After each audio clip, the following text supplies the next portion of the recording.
Hi everyone, kumusta po kayong lahat? Gusto ko lang i-share itong mga dumating na package from Orange App. Ito yung mga kabuhayan bundle o negosyo package na in-order ng aking esposa. At charot lang. So sobrang excited ko. Ang bilis-bilis kong nagbukas ng mga box. Ayan, so napakadaming nakabalot, no? Parang mga tamales. Dito sa amin tamales, yung daming balot. Ayan, so ito yung mga na-order na mga parang, cake molder. Ayan. So, nag-order na ako ng medyo malaki, yung size 8x3 at saka yung square na cake molder din. Alam ko cake molder ang tawag dito. Mga maninipis lang kasi sa online mas mura siya. Tsaka matibay din naman. Unlike kasi sa pinagbibilihan ko, medyo makapal kasi. So, medyo mahal ng konti. So, syempre, since nag-start pa lang, so, umpisan muna natin sa medyo mababang presyo. Tsaka, chinek ko naman, okay naman, good condition naman silang dumating. Sinusukat-sukat pa, talagang chine-check, naman. Ayan, so, yung round pan kasi may konting mali siya actually. 8 inches ang in-order ko, ang dumating is 9x3. So, medyo na-disappoint ako na hindi ko alam kung paano gagawin.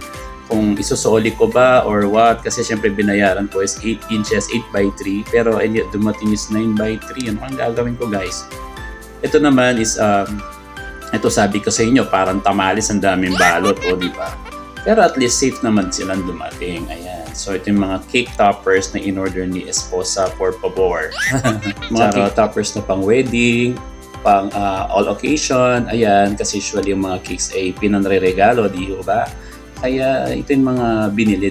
Dinagdagan na niya kasi napakahirap kasi maghanap din ng mga ganito. Usually is out of stock, lalo na kung pupunta ka sa mga baking store, pag minsan iilan-ilan lang yung meron.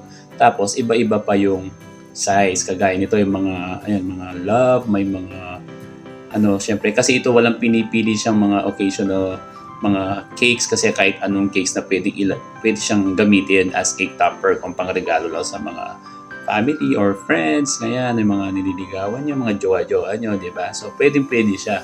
Kaya dinagdagan na niya. Ito naman, guys, is a cake scraper or, anong tawag dito? Icing comb scraper. Ayan. Plastic icing comb scraper. Ni-research ko ngayon lang. Nakalimutan ko tawag. Ayan. Ang ganda niya. Iba-iba yung mga shape niya. So, magagamit to, guys. Lalo na pag may binigay na inspo yung ating client. At least, talagang kuha siya. Hopefully, talaga magaya siya. Ayan, so parang ina-arrange ko na dyan. Pinagsama-sama ko na yung mga pare-pareho, pagsama-samahin ang pare-pareho. Ayan, happy birthday naman itong mga cake toppers na to.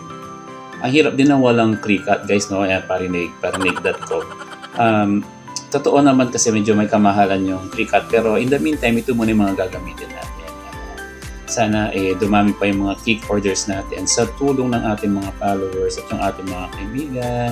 Ayan, order na kayo. Baka may magbe-birthday ngayong month of February o kaya March. Ayan, magpabook na po kayo. Message na kayo sa aming page.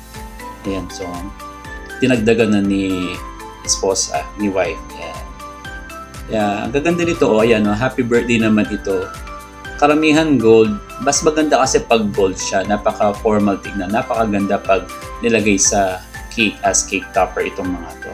Kasi nakita niyo sa mga previous videos namin, di ba? Yan, ito na muna yung mga ginagamit namin. But this time, dinagdagan na yung mga in-orders namin. Kasi napakahirap habang may mga free shipping, may mga promo sa online. Ayan, so dinagdagan na.